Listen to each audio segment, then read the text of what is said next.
Hello बच्चों, कैसे हैं आप लोग? फिट हैं? ओके बच्चे, मैंने पिछले वीडियो में एसिड बेस सॉल्ट इसके बारे में बताया था, ठीक है। और मैंने बताया था कि एसिड क्या है, बेस क्या है, इंडिकेटर किसे कहते हैं, और एसिड के साथ विभिन्न सब्सटेंसों का रिएक्शन क्या होता है, उसके केमिकल प्रॉपर्टीज़, फिजिकल प्रॉपर्टीज़ के बारे में विभिन्न टॉपिक पर हमने चर्चा की थी, ठीक है। तो मैं ये कह रहा था कि अगर आप लोगों ने पिछला वीडियो नहीं देखा हो तो आप ये वाला हमारा पिछला वीडियो एक बार आप देख लेना, तो आपको समझ में आ जाएगा। आज मैं आप लोगों को बेस की प्रॉपर्टीज़ के बारे में चर्चा करने जा रहा हूँ, ठीक है। बेस क्या है, इसकी प्रॉपर्टीज क्या होते हैं, कैसे होते हैं, ये सब हमने बता रखा है, ठीक है। तो अब सवाल उठता है कि बेस मेटल के साथ उसी तरह रिएक्ट करता है जिस तरह से एसिड करती है। बेस भी मेटल के साथ रिएक्ट करने के बाद मेटल सॉल्ट और हाइड्रोजन गैस बनाते हैं, लेकिन एक बात है कि बेस सारे मेटल्स के साथ, सभी मेटल के साथ नहीं करते हैं, वो कुछ चुने हुए मेटल के साथ ही रिएक्ट करते हैं। फॉर एग्जाम्पल, अब मैं आप लोगों को दिखा रहा हूँ।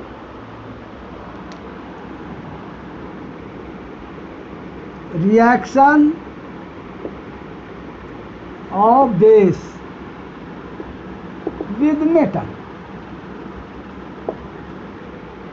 तो बेस सब मेटल के साथ, सारे मेटल के साथ नहीं करता, जैसे कि एसिड सभी मेटल के साथ रिएक्ट करके मेटल सॉल्ट और हाइड्रोजन गैस बनाते हैं, लेकिन बेस कुछ कुछ मेटल के साथ ही करता है, जैसे Zn प्लस NaOH। इसके साथ ये रिएक्ट करने के बाद ये क्या बनाता है, ये बनाता है Na2ZnO2 प्लस H2।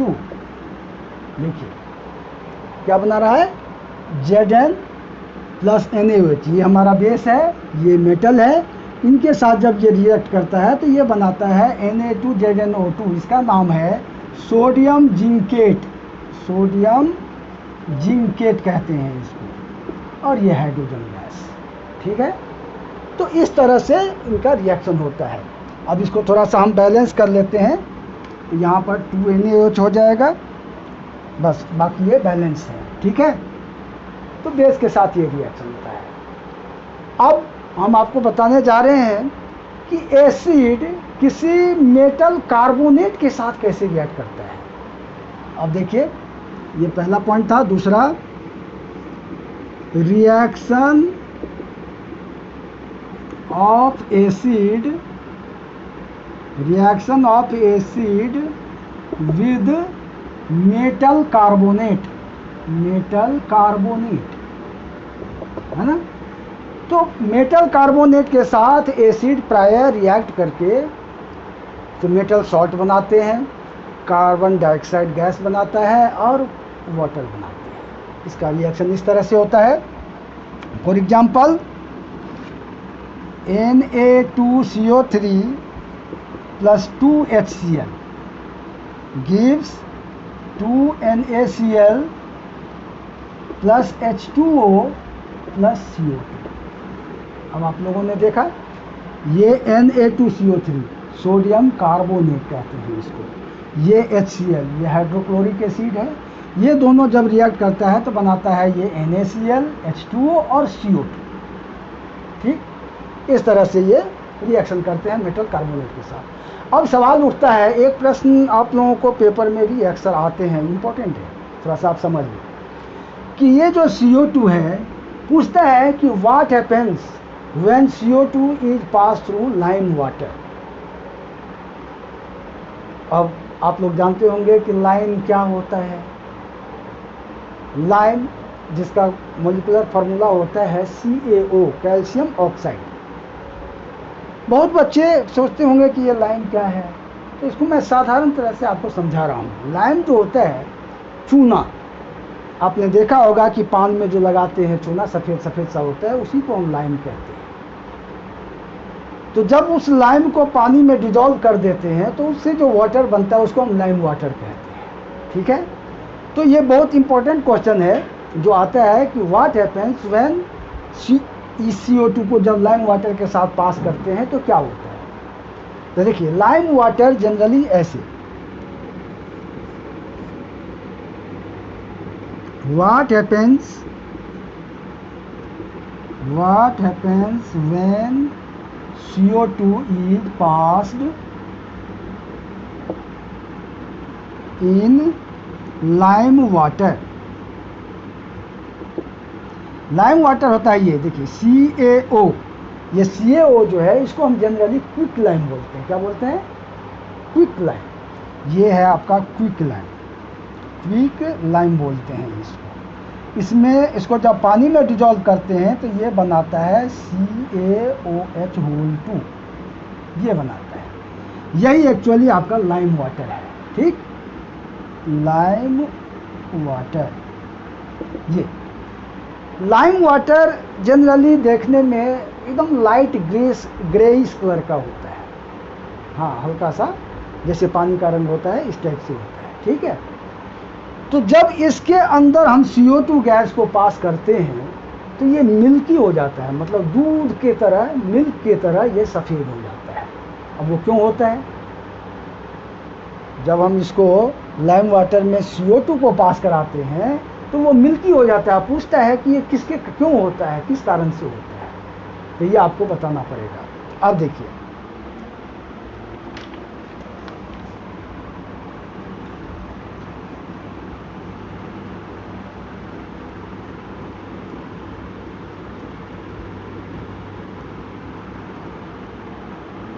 ये हमारा हो गया लाइम वाटर, CaOH2, इसको बोलते हैं लाइम वाटर।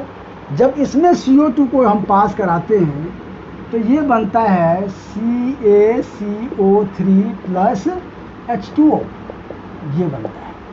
ये देखिए, जब ये लाइम वाटर है हमारा, इसको क्या बोलते हैं? Lime water.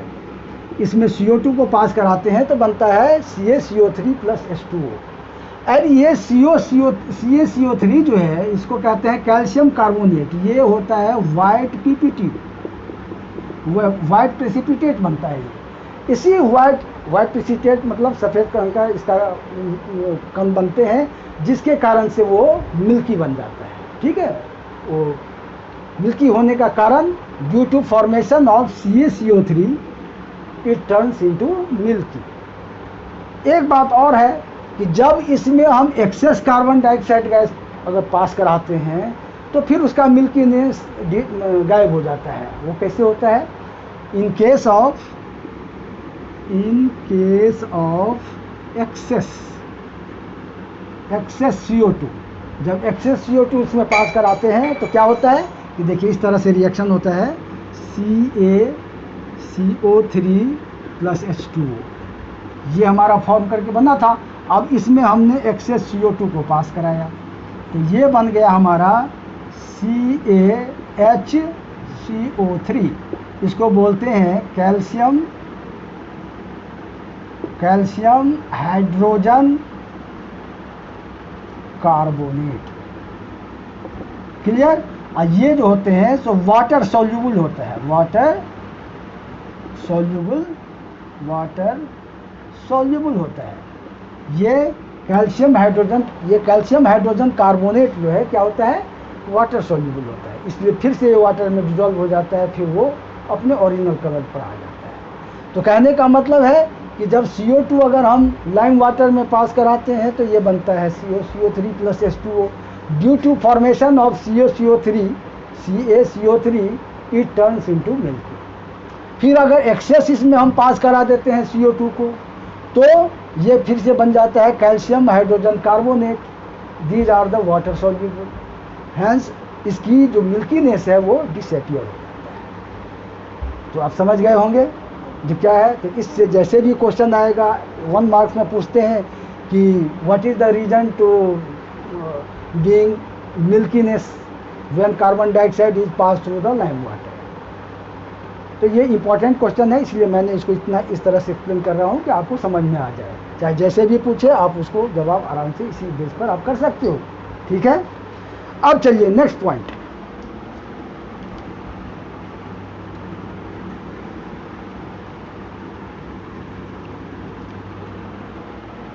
हाँ, अब मैं नेक्स्ट पॉइंट पे जा रहा हूँ। एक बात आपसे पूछना चाहता हूँ कि मैंने एसिड और बेस दोनों के बारे में बता रखा है, ये भी बताया था कि कितने तरह के एसिड होते हैं, जैसे HCl बताया था, hydrochloric acid, H2SO4, nitric acid, different type के एसिड, बहुत सारे एसिड्स होते हैं, ये पहले ही डिस्कस कर चुका हूँ। तो ये एसिड वैसे फिजिकली या केमिकली उसमें काफ़ी सारे डिफरेंसेज होते हैं, लेकिन अगर वो एसिड है तो उसमें कुछ ऐसी बात होगी जो कॉमन होगा। अब मैं ऐसे समझा देते हैं आपको कि जैसे हम ह्यूमन बीइंग हैं, आप जितने फ्रेंड्स हो, सब स्टूडेंट्स हो, कोई सबका अलग अलग अपना फिजिकल स्ट्रक्चर है, नेचर है, बिहेव है, सब कुछ अलग अलग डिफरेंट है, लेकिन हम सब में क्या कॉमन है? तो कॉमन ये है कि अगर हम ह्यूमन बीइंग हैं तो हमारे पास 2 आइज हैं, 2 ईयर, 2 हैंड्स, 2 लेग्स, ये जो है सो कॉमन है कि अगर वो ह्यूमन बीइंग है तो ये बाकी और कैरेक्टरिस्टिक उनके डिफरेंट हो सकते हैं, होंगे, कोई लंबे होंगे, कोई छोटे होंगे, कोई काले होंगे, कोई गोरे होंगे, अलग अलग हो सकता है, लेकिन ये चीज़ जो है सो कॉमन है कि हर इंसान में अगर वो इंसान है तो उसमें ये चीज़ होगा ही होगा। इसी तरह से अगर एसिड्स है तो उसमें कौन सा ऐसा चीज़ है कि जो सब एसिड में रहना ही रहना है, बाकी और चीज़ डिफरेंट हो सकता है।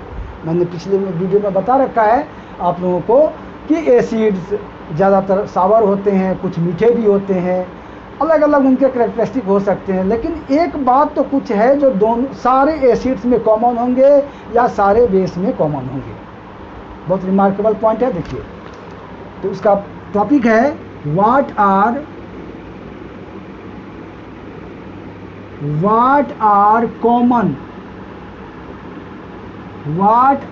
common in all acids and all bases। देखिए, एसिड जैसा भी हो, स्ट्रॉन्ग एसिड हो, माइल्ड एसिड हो, एवरेज एसिड हो, सावर हो, स्वीट हो, जो भी हो, अगर वो एसिड्स है उसमें कॉमन है कि all acids have H+ ion, उसमें H+ आयन जो है ये होगा ही होगा। ठीक है, और all bases have OH- ion. अगर बेस है उसमें ये OH- आयन होगा ही होगा, अगर एसिड है तो उसमें ये H+ आयन होगा, यही कॉमन है। चाहे वो जिस तरह का भी एसिड हो, ये चीज़ कॉमन है। अब एक बात आती है कि आप लोगों को मैंने बताया था पिछले वीडियो में कि एसिड्स में जब हम लिटमस पेपर को डालते हैं तो ब्लू लिटमस पेपर रेड में कन्वर्ट हो जाता है। ये जो चेंजिंग इन कलर जो होता है वो कैसे होता है, क्यों होता है? तो only H+ ion, H+ ion is responsible to change color of litmus paper।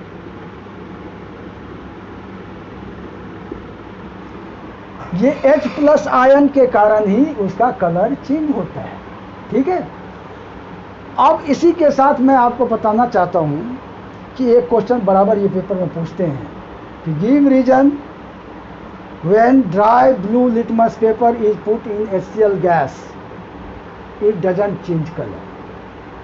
जब HCl ड्राई HCl गैस में ब्लू लिटमस पेपर को ड्राई में डालते हैं तो उसका कलर चेंज नहीं होता है। ये बहुत इंपॉर्टेंट क्वेश्चन है, इसलिए आप लोगों को ये समझना चाहिए। तो मैं बताने जा रहा हूँ कि अभी अभी मैंने आपको एक्सप्लेन किया है कि H+ ion is responsible to change colour of litmus paper. ठीक है, तो लिखेंगे कि acids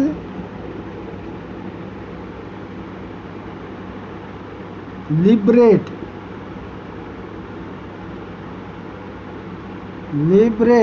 H plus ion only in presence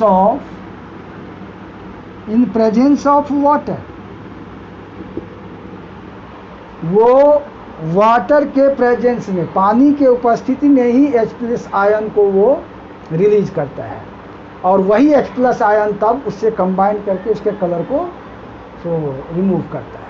तो इसीलिए या तो एसिड में वाटर का प्रोपोर्शन होना चाहिए, या तो लिटमस पेपर आप भिंगा के डालो तब होगा। मतलब पानी की वाटर का प्रेजेंस होना जरूरी है, तभी H प्लस आयन डिसोसिएट होगा और उसको कलर चेंज करेगा, रिएक्ट करेगा। तो क्लियर हो गया ये भी आप लोगों को? बहुत इम्पोर्टेंट क्वेश्चन था, इसलिए मैंने आपको एक्सप्लेन किया है। ठीक है कि due to presence of H plus ion it change colour to the anything. Litmus paper ही नहीं, कोई भी और चीज़ का कलर चेंज होता है तो वो वाटर के प्रेजेंस में ही, और उसके लिए रिस्पॉन्सिबल एजेंट हमारा एक तरह से H प्लस आयन है। क्लियर हो गया? अब चलिए, अब मैं नेक्स्ट पॉइंट आप करने जा रहा हूं।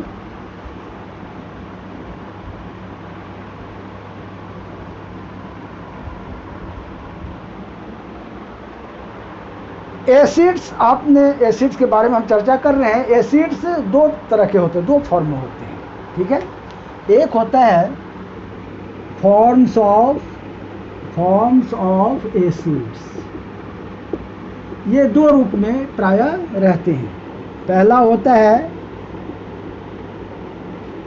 कंसंट्रेटेड और दूसरा होता है डाइल्यूट फॉर्म। एक होता है कंसंट्रेटेड फॉर्म और एक होता है डाइल्यूट फॉर्म। आप अगर कभी लैब में गए होंगे तो आप देखेंगे वहाँ पर बोतल में रखा होता है, उस पर लेवल में लिखा होता है। इस कॉन्सेंट्रेटेड को हम शॉर्ट में कॉन्क भी लिखते हैं। ऐसे शॉर्ट में कई बच्चे कंफ्यूज होते हैं कि इसका क्या मतलब है। ये देख रहे हैं, ये कॉन्क, ये पूरा लंबा है ना कंसंट्रेटेड, तो इसको सीधा ऐसे शॉर्ट में लिखते हैं conc H2SO4, conc HCl, conc HNO3। इस तरह से ये शॉर्ट में लिखा जाता है। अब सवाल उठता है कि ये कंसंट्रेटेड फॉर्म क्या है, डाइल्यूट फॉर्म क्या है? तो ये कंसंट्रेटेड फॉर्म में होता है कि 98% एसिड होते हैं और +2% वाटर होता है। ठीक है, और डाइल्यूट फॉर्म में क्या होता है कि 10% एसिड होते हैं +90% वाटर होता है। कंसंट्रेट फॉर्म में क्या होता है कि 98% एसिड होते हैं, 2% वाटर होता है, और डाइल्यूट फॉर्म में क्या होता है कि ओनली 10% एसिड होता है और 90% वाटर होता है। तो लैब में जब एसिड रखा रहता है तो वहाँ कंसंट्रेटेड ही होता है, कॉन्क रहता है, कॉन्क एसिड होते हैं। अगर हमको किसी रिएक्शन में डाइल्यूट की ज़रूरत होती है तो हम उसका डाइल्यूशन करते हैं खुद से पानी में। डाइल्यूशन का मतलब पानी में उसको मिक्सिंग करते हैं, कंसंट्रेटेड को पानी में मिक्स करते हैं तो वो डाइल्यूट बनता है, फिर हम उसका यूज़ करते हैं अपने एक्सपेरिमेंट। राइट, चलिए, तो आप ये आपने समझ गया कि कंसंट्रेटेड क्या होता है एंड डाइल्यूट क्या होता है। अब एक आप लोगों में बहुत इंपॉर्टेंट क्वेश्चन है, टॉपिक है कि while diluting an acid always it is recommended to add acid to water, not water to acid। कि जब हम डाइल्यूशन कर रहे होते हैं तो ऐसे कहा जाता है कि हमको एसिड को वाटर में डालना चाहिए एंड वाटर को एसिड में नहीं डालना चाहिए। बहुत इंपॉर्टेंट क्वेश्चन है, इसको मैं आपको समझा रहा हूँ। देखिए, concentrated acid has a great affinity with water. Concentrated acid का वाटर के साथ बहुत ग्रेट ही एफिनिटी होती है, और वो उसके साथ जब रिएक्ट करता है तो वो हाईली एक्सोथर्मिक होता है। If all water come in contact with entire acid at one time, then the reaction between water and become so exothermic it produces large amount of heat. Whenever it sprinkles to our skin, then it cause burn. ये हमारा अगर उछल के हमारे ऊपर पड़ गया concentrated acid तो उस तरह से जलन होता है जैसे हम आग में जल जाते हैं, बड़े बड़े फोले हो जाते हैं। इसीलिए बड़ी सावधानी से करना पड़ता है। आप इसको इस तरह से भी समझ सकते हैं, आपने सुना होगा कई जगह न्यूज़ में वगैरह कि किसी ने किसी के ऊपर में तेजाब फेंक दिया। तेजाब का नाम आप सुने होंगे। तेजाब क्या है? व्हाट इज ए तेजाब? तेजाब जो है सो एक तरह से यही कंसनट्रेटेड फॉर्म ऑफ एसिड होता है। ये बहुत ही हार्मफुल होता है। अगर इसको केयरफुली आप हैंडल नहीं करेंगे तो ये आपको बहुत नुकसान पहुंचा सकता है। तो यही है कंसनट्रेटेड एसिड। तो अब ये क्वेश्चन आता है, मैंने जैसे अभी अभी बोला था, उसका जवाब हम कैसे लिखेंगे? तो इस तरह से आप लिखेंगे उसको,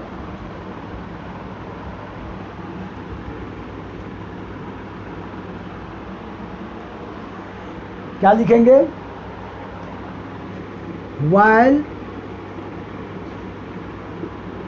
while diluting an acid, it is recommended to add acid to water, not water to acid, because reaction of an concentrated acid with water is highly exothermic. ये हाईली एक्सोथर्मिक होते हैं। The heat generated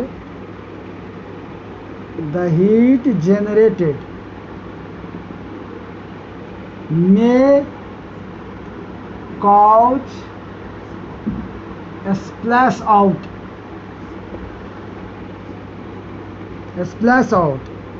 and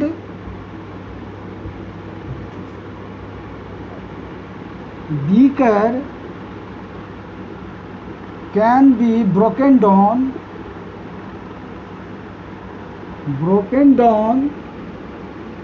due to local heating। देखिए, इस तरह से आपको इसका जवाब लिखना है। क्लियर? कि जब हम इसका डाइल्यूशन करते हैं तो इसीलिए इससे सलाह दी जाती है कि हम धीरे धीरे एसिड को हम वाटर में डालते हैं, क्योंकि एक साथ पूरा एसिड पूरे वाटर के कांटेक्ट में नहीं आता है, वो धीरे धीरे जाता है। कि रिएक्शन तो तब भी होता है लेकिन वो कंट्रोल वे में होता है, स्लोली होता है, जिसको हम कंटिन्यूसली स्टायरिंग करते रहते हैं और वो आपस में एडजस्ट होता जाता है। अगर एक साथ पूरा पानी हम डाल देंगे एसिड में तो वो सारे वाटर एक साथ उसके कांटेक्ट में आ जाते हैं और उसका रिएक्शन बहुत ही हाईली एक्सप्लोसिव हो जाता है। इतना हो जाता है कि हो सकता है कि वो उछल के आपके स्किन पर पड़ जाए, हाथों पे पड़ जाए, कहीं पड़ जाए तो वो आपको जलन देगा, या तो ड्यू टू लोकल हीटिंग वो बीकर जो है वही ब्रस्ट कर जाएगा। तो दोनों ही तरह से हमें ये सावधानी रखनी पड़ती है।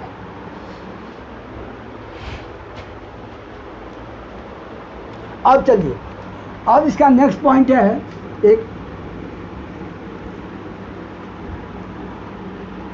अब हम नए टॉपिक पर आ रहे हैं, आप लोगों के बारे में बताने जा रहा हूं।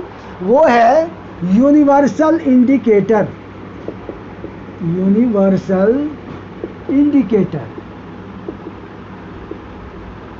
अब देखिए, ये हमने सिंपल इंडिकेटर के बारे में पिछले स्टार्टिंग में बता रखा है, पिछले वीडियो में। What is indicator? इंडिकेटर जो होता है उससे हम ये टेस्ट करते हैं कि given solution either in an acid और बेस। उससे हम ये पता करते हैं कि जो हमारा ये दिया हुआ है सॉल्यूशन ये एसिड है या बेस है।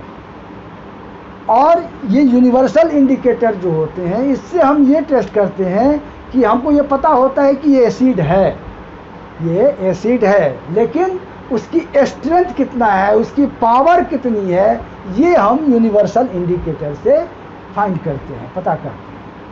तो इसीलिए इसको हम इस तरह से बड़ा सिंपली डिफाइन करेंगे कि it is the mixture of several indicators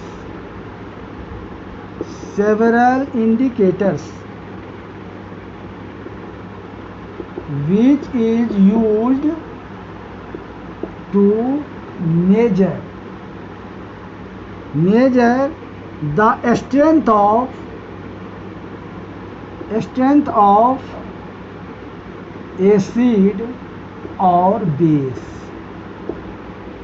हम इससे ये नहीं पता करते हैं कि ये एसिड है कि बेस है, हम ये पता करते हैं कि ये एसिड कैसा है, इसकी कैपेसिटी कितनी, पावर कितनी है, ये चीज़ हम पता कर। या बेस है तो उसकी पावर कितनी है, स्ट्रॉन्ग बेस है या माइल्ड बेस है, एसिड का भी स्ट्रॉन्ग एसिड है या माइल्ड एसिड है, ये चीज़ हम यूनिवर्सल इंडिकेटर से पता करते हैं। तो यूनिवर्सल इंडिकेटर में पीएच स्केल जनरली यूज करते हैं। PH scale is a type of universal indicator. PH scale is a universal indicator. अब पीएच स्केल का हम यूज करते हैं इसको पता करने के लिए। आप कैसे पता करेंगे, तो देखिए पीएच स्केल जो होते हैं वह ये स्केल बनाया हुआ है जिसको 0 to 14 डिवीजन में बांटा गया है। इस तरह से देखिए, इस तरह से ये ऐसे बांटा गया है। 1 2 3 4 5 6 7 8 9 10 11 12 13 14 ऐसे, ठीक है। अब इसको कैसे किया है हमने, 0 1 2 3 4 5 6 7 8 9 10 11 12 13 एंड 14। देखिए ये इस तरह से डिवाइड होता है। और ये डिफरेंट जो आप बॉक्स देख रहे हैं ये डिफरेंट कलर के होते हैं, ठीक है, डिफरेंट के ये कलर के होते हैं। तो हमारे पास एक पीएच पेपर होता है, हम क्या करते हैं उसको एसिड हो या बेस हो, एसिड में डुबोते हैं। डुबोने के बाद देखते हैं कि वो किस कलर में बदल गया है। जिस कलर में वो चेंज होता है उसको हम रिस्पेक्टिव कलर से मैच करते हैं। जैसे इसका कलर जो है उससे मैच किया, चाहे जिससे मैच करता है वो दे। अगर मान लीजिए जिससे मैच करता है तो उसका पीएच वैल्यू 9 हो गया। अगर ये 4 से मैच किया तो उसका पीएच वैल्यू 4 हुआ। इस तरह से हम उसके कलर के, ये अलग अलग कलर से होते हैं, ये अलग अलग इस कलर, ये पीएच पेपर बना हुआ रहता है। तो हम उसको करके डुबा के निकालते हैं, उसका कलर देखते हैं, फिर कलर को इससे मैच करते हैं, फिर पता करते हैं कि उसका वैल्यू कितनी है, ठीक है। अब देखिए, अब थोड़ा ये जानना है कि ये स्केल तो बन गया, इसका क्या मतलब क्लासिफिकेशन है इसका। देखिए इसमें होता है क्या कि न्यूट्रल सॉल्यूशन जो होंगे, न्यूट्रल सॉल्यूशन के लिए पीएच वैल्यू होता है 7 जो है तो न्यूट्रल के लिए है। अगर इस वाले कलर से मैच करेगा तो इसका मतलब वो न्यूट्रल है। एसिडिक के लिए, एसिड के लिए लेस देन 7 होता है, माने 7 से कम। इधर इसके तरफ ये हुआ आपका एसिडिक, और 7 से ऊपर जो हो गया ये कहलाता है बेसिक। इस तरह से इधर हो गया एसिडिक, उधर हो गया बेसिक। तो अगर 7 आया उसका वैल्यू तो वो न्यूट्रल अगर है तो उसका वैल्यू 7 के बराबर होगा।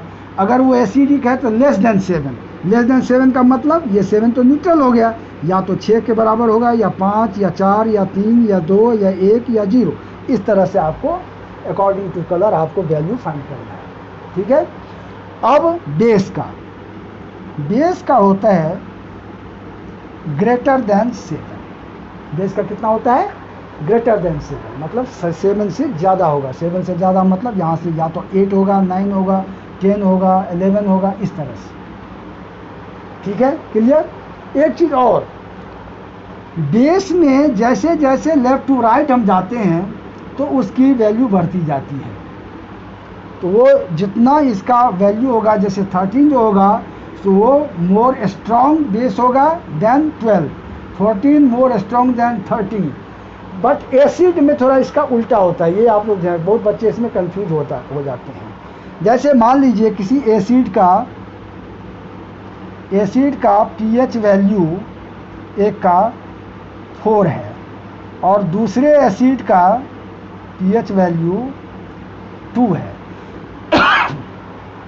तो अकॉर्डिंग टू नंबर आप सोचेंगे ये ज़्यादा है और ये कम है, तो ये मोर एसिडिक होना चाहिए। ये 4 नंबर में 4 ज़्यादा है, 2 कम है, तो ये मोर एसिडिक होना चाहिए, लेस एसिडिक होना चाहिए। लेकिन नहीं, ऐसा नहीं होता। एसिडिक वैल्यू में जैसे जैसे हम ये पीछे जाते हैं एसिडिटी उसकी बढ़ती जाती है। मतलब ये जो pH वैल्यू 2 है ये मोर एसिडिक होगा, ये हो जाएगा मोर एसिडिक देन 4 की अपेक्षा इसकी एसिडिटी ज़्यादा होती है। जैसे जैसे हम पीछे चलेंगे उसकी एसिडिक वैल्यू इंक्रीज करती है। और बेस में when we go left to right then the strength of basicity जो है इंक्रीज होती है। ठीक, क्लियर हो गया? तो इसलिए आप लोगों को सावधानी से देखना है। कई बच्चे कंफ्यूज हो जाते हैं, पेपर में अगर ऐसा रहता है तो वो समझ जाते हैं कि ये 2 है तो ये लेस एसिडिक है, ये 4 है तो ये मोर एसिडिक। नहीं, उल्टा होता है कि इसका वैल्यू 2 जो होगा ये होगा मोर एसिडिक देन 4। उम्मीद करता हूँ समझ गए होंगे आप लोगों को। अगर फिर भी कोई कंफ्यूजन हो तो आप मेरे कमेंट में ज़रा एक्सप्लेन कर देना, मेंशन कर देना, मैं देखूंगा उसको। अब ये तो हो गया pH वैल्यू। अब आइए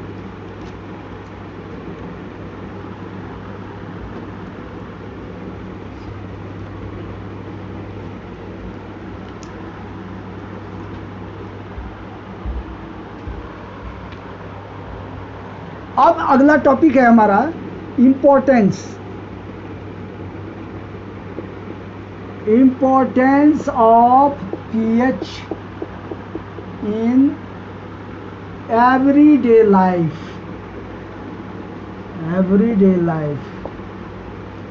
importance of pH in our everyday life मतलब हमारे दिन प्रतिदिन की जिंदगी में pH का क्या इम्पोर्टेंस है।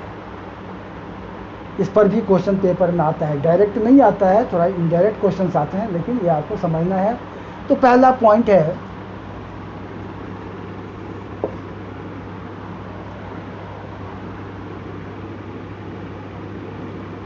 pH plants and animals are pH sensitive। ठीक है, ह्यूमन बॉडी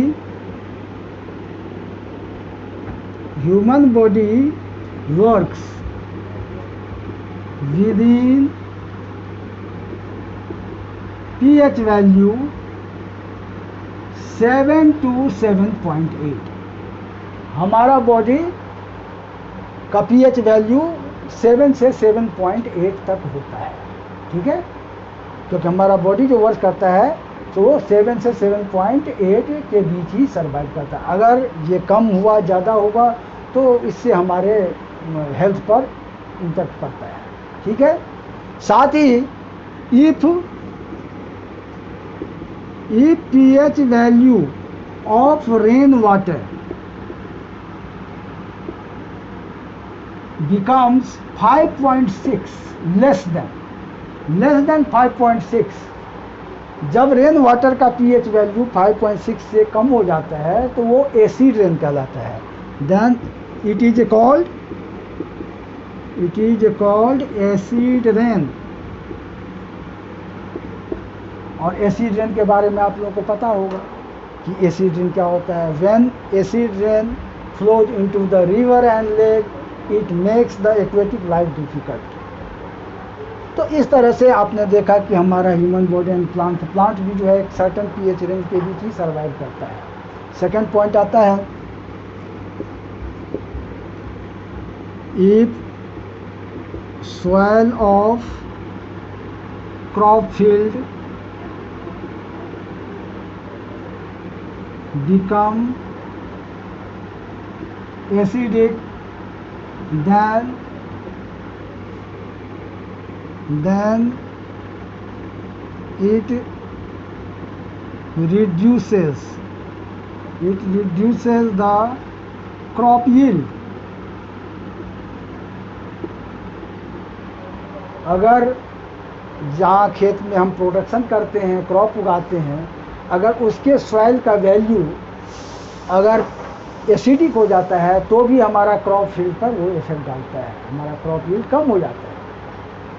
तो इस पर एक क्वेश्चन, इनडायरेक्ट क्वेश्चन बराबर आता है पेपरों में कि an agricultural advisor visit to the farm and he suggested to the farmer to put some limestone in their field.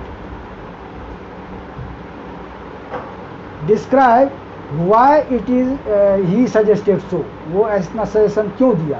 इसका सिंपल जवाब है कि वो एग्रीकल्चर एडवाइज़र ने सॉइल का टेस्ट किया तो उनको ये मिला होगा कि वो मोर एसिडिक है। तो मोर एसिडिक को रिड्यूस करने के लिए उन्होंने फार्मर को सजेस्ट किया कि तुम इसमें थोड़ा लाइम स्टोन डाल दो, क्योंकि lime stone is a type of base, और बेस जो है तो क्या करता है, एक्सेस एसिड को न्यूट्रलाइज कर देते हैं। तो जब एक्सेस एसिड न्यूट्रलाइज हो जाता है तो फिर से वो हमारा सॉइल जो है, वो फील्ड जो है फर्टाइल बन जाता है और नेक्स्ट प्रोडक्शन के लिए रेडी हो जाता है। ठीक है, तो यही बात होती है। तो crop field in this case farmers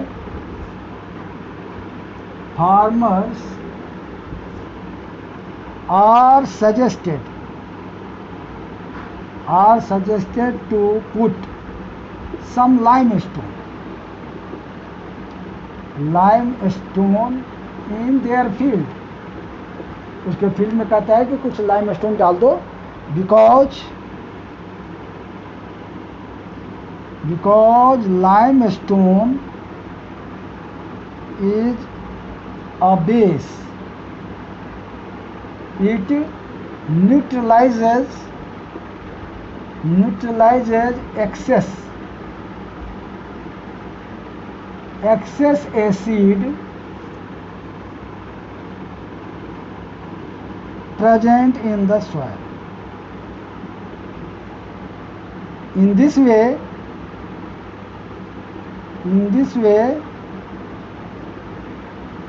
soil becomes fertile again. इस तरह से क्या होता है कि उसकी सॉइल जो है तो फिर से फर्टाइल बन जाता है, हो जाता है, और नेक्स्ट क्रॉप्स के लिए वो रेडी हो जाता है, फिर से हम वो करते हैं। तो आपने देखा कि ये डिफरेंट पीएच वैल्यू का इम्पोर्टेंस हमारे day to day everyday life में बहुत ही काम आता है। ठीक है, तो अब हम आज यहीं तक रखते हैं, और इसके 2-3 पॉइंट और है, उसके बाद कुछ इसके सम इम्पोर्टेंट केमिकल कंपाउंड है, उसके बारे में हम डिस्कस करेंगे। उम्मीद करता हूँ कि आप लोगों को ये समझ में आया होगा, और हम जो पॉइंट है आप लोगों के लेवल का वो सब हमने कवर करने का कोशिश किया है, और ये आप लोगों के लिए बहुत ही हेल्पफुल होगा। अगर आप गौर से सुनेंगे, गौर से आप देखोगे तो आपको पता चलेगा कि हाँ ये आपके लिए अच्छा है, ठीक है। ठीक है, तो अब हम इसके आगे के पार्ट हम नेक्स्ट वीडियो में फिर से हम करेंगे। इसको आप समझ लेना, और इसको देखने से पहले आप मेरा फर्स्ट वीडियो, इसका पिछला वीडियो जो है वो भी आप ज़रूर पढ़ना, तो क्योंकि साइंस है ना, साइंस एक दूसरे के साथ है, एक टॉपिक दूसरे टॉपिक के साथ इंटरकनेक्टेड होते हैं। अगर पीछे का वीडियो आप नहीं देखोगे, डायरेक्ट ये देखोगे, तो आपको कुछ बातें इसमें समझ में नहीं आएगी। ठीक है, तो इसलिए आपने अगर देखना है तो शुरू से देखोगे तो आपको सारी बातें आपको क्लियर होती जाएगी। ठीक, तो वीडियो को आप लाइक ज़रूर करना, शेयर करना और सब्सक्राइब करना, और उम्मीद करता हूँ कि आप लोग हेल्दी होंगे, खुश होंगे, फिट होंगे।